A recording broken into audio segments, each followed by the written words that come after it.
inspirasi kita hari ini kaitannya dengan cara memilih kekenyalan o-ring disesuaikan dengan tekanan, khususnya untuk tekanan tinggi. Nah, untuk ini namanya durometer. Jadi yang bisa mengukur untuk rubber atau NBR itu adalah SOR A. Ini kalau SOR B biasanya dipakai untuk kebutuhan plastik ya, berapa kekenyalannya. Nah, kemudian untuk sepatu. Nah, kemudian lagi ada yang ini kelas D misalkan dipakai untuk kekerasan tembaga, kekerasan aluminium dan lain-lain. Assalamualaikum warahmatullahi wabarakatuh.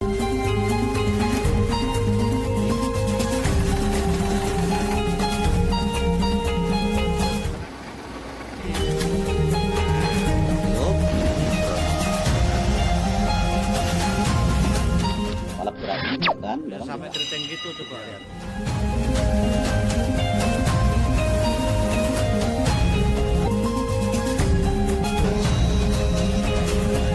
Sahabat Dito, jumpa lagi.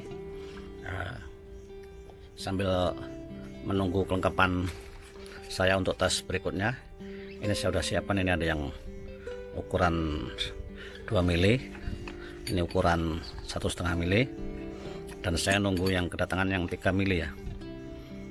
Di samping nanti membuat untuk tutup-tutupnya ini.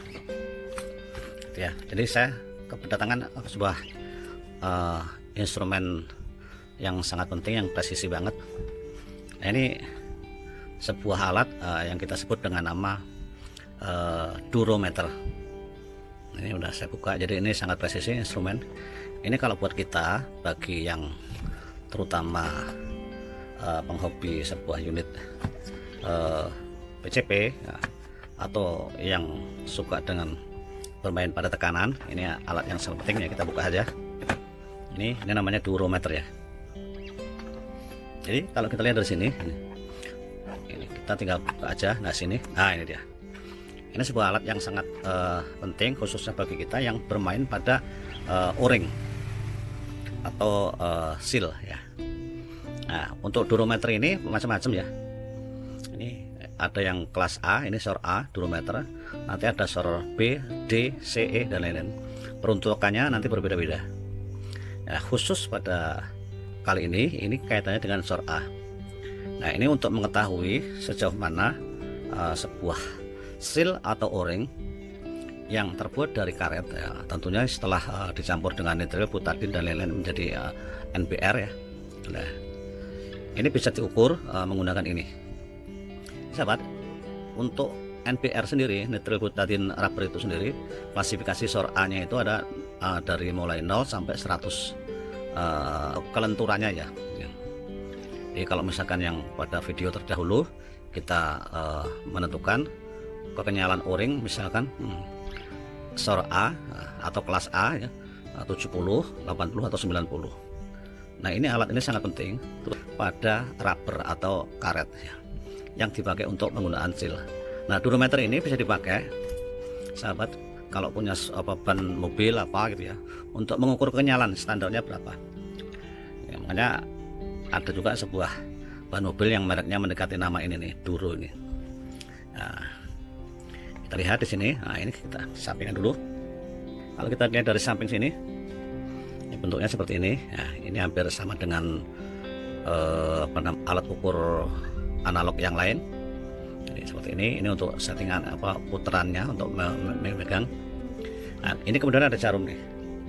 Nah, jarum inilah nanti yang akan menentukan yang kita pakai untuk melihat seberapa kekenyalan karet itu. Sehingga kita tidak akan lagi tertukar untuk tekanan besar.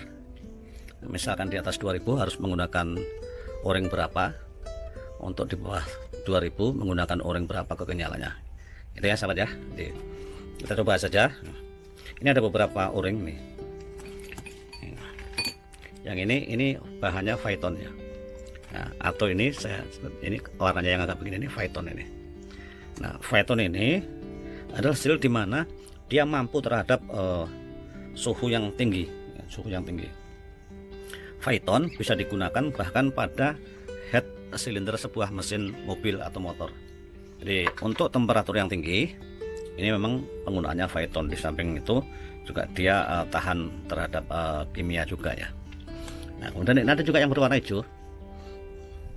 Nah kalau yang berwarna hijau ini yang rata-rata dipakai untuk kebutuhan mobil ya, warna hijau. Jadi untuk warna ini tidak terlalu menjadi patokan gitu. Karena untuk high ekopur gitu, ekopoliuretan ini maksudnya ekopur itu ada juga yang hijau, ada yang merah dan lain-lain, tergantung materialnya. Nah ini dipakai biasanya sedikit sekali untuk membedakan mana material yang digunakan. Ini beda dengan NBR yang biasa. Kalau NBR ini kalau dipakai untuk misalkan media fluidanya itu menggunakan kimia atau sintetis, ini nggak bisa tahan. Jadi sebentar aja udah hancur itu. Pada video kita terdahulu cara pemilihan o-ring atau seal sudah ada. Nah, itu akan berbeda. Seal yang menggunakan material tertentu, misalkan dipakai untuk brake motor, itu kan olinya sintetis, itu nggak masalah ya. Jadi di sini fungsi daripada durometer ini.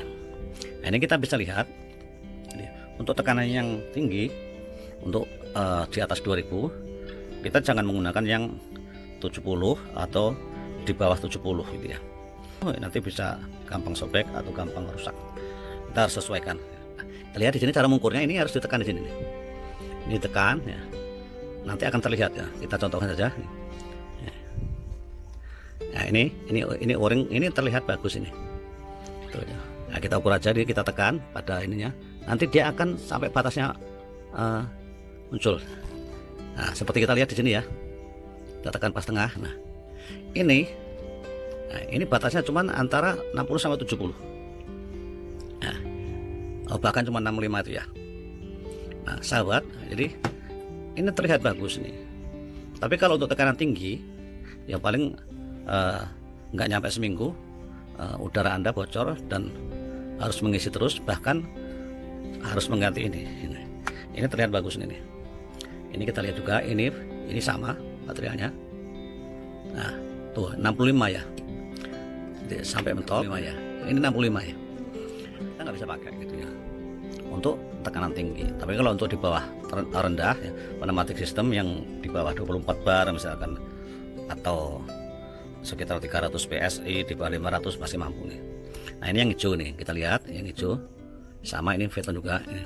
Kita pengen ukur, ini tekanannya juga rendah nih, apa namanya, sornya. Nah, ya ini bahkan 60, lebih rendah dari itu. Nah, ini nggak bisa dipakai untuk PCP. Ya, ini ada lagi, ini Viton, yang ini Viton yang warna coklat ya, kita lihat sornya. Geser dia harus pas, benar-benar pas. Ya sahabat ya. Tuh. Ini 80 sampai 90. Nah, ini Viton ini 80 sampai 90 kekenyalannya. Ini sangat bagus nih kalau untuk di atas 2000, 3500 bagus. Bahkan dengan temperatur tinggi bagus juga dia mampu. Ini untuk Viton. Ini ada NBR lagi. Ini kalau saya dari amat-amat ini juga rendah ini tekanannya, apa kekenyalannya. Ya 65 ya. Ini nggak bisa ini untuk pneumatik. Ini lagi nih. Nah, kita lihat. Nah, di bawah 70 dia. Dia nggak bisa ini. Nah kalau ini saya yakin ini tinggi nih. Nah ini 80 nih. Ya 80 nih ya. Sorenya 80 nih. Artinya tingkat kekenyalan dari NBR ini adalah 80, SOR 80 kelas A. Ini masih masuk untuk tekanan tinggi. Ini yang paling tinggi. Nah, ini yang biasa dijual set ya. Kita lihat. Harus pas tengah. Ya, 60 nih. Nah, ini sahabat. Ini yang sahabat ini. Jadi ini kalau untuk PCP itu nggak bisa. Ini paling, tapi kalau untuk mesin-mesin yang oli, tekanan rendah bahkan nggak bertekanan, itu sangat bisa. Jadi ini peruntukannya beda ya sahabat ya. Kita lihat yang lain lagi. Ini yang keras nih, kita ukur. Oh 90 ya, sornya 90. Nah ini tekanan tinggi bagus. Nah kita ukur yang ini harus pas tengah. Aduh geser. Nah 80 nih. Ini beda ya, ini 80, ini 90 tadi. Ya ini 60, yang ini ya 90. Ya, jadi sahabat ya, jadi fungsi alat ini dipakai untuk mengecek kenyalan daripada NBR atau karet. Oke. Bagi Anda yang suka bermain pada tekanan, menjaga kebocoran dari oli atau udara, ini jadi cara ini bisa dipakai. Alternatifnya adalah dengan ini. Ini enggak terlalu mahal harganya. Ini bisa difungsikan ya. Kita lihat lagi. Nah, contoh aja. Ini yang kita beli set. Makanya sahabat, begitu dipakai sebentar aja udah jebol lagi. Nah, ini kita lihat ya, nih ya, kita lihat nih. Ya tuh 70 sahabat. Jadi memang ini kalau untuk PCB memang nggak bisa. Jadi sahabat kadang-kadang pilih pasang. Nah, kenapa bocor lagi gitu ya. Jadi itu kira-kira inspirasi kita hari ini. Ini kaitannya dengan cara memilih kekenyalan o-ring disesuaikan dengan tekanan, khususnya untuk tekanan tinggi. Nah, untuk ini namanya durometer. Jadi yang bisa mengukur untuk rubber atau NBR itu adalah SOR A. Ini kalau SOR B biasanya dipakai untuk kebutuhan plastik ya, berapa kekenyalannya. Nah, kemudian untuk sepatu. Nah, kemudian lagi ada yang ini kelas D, misalkan dipakai untuk kekerasan tembaga, kekerasan aluminium dan lain-lain. Itu ya. Kalau sudah steel itu bisa pakai hardness tester gitu ya, untuk steel. Oke, mudah-mudahan manfaat. Terima kasih. Wassalamualaikum warahmatullahi wabarakatuh.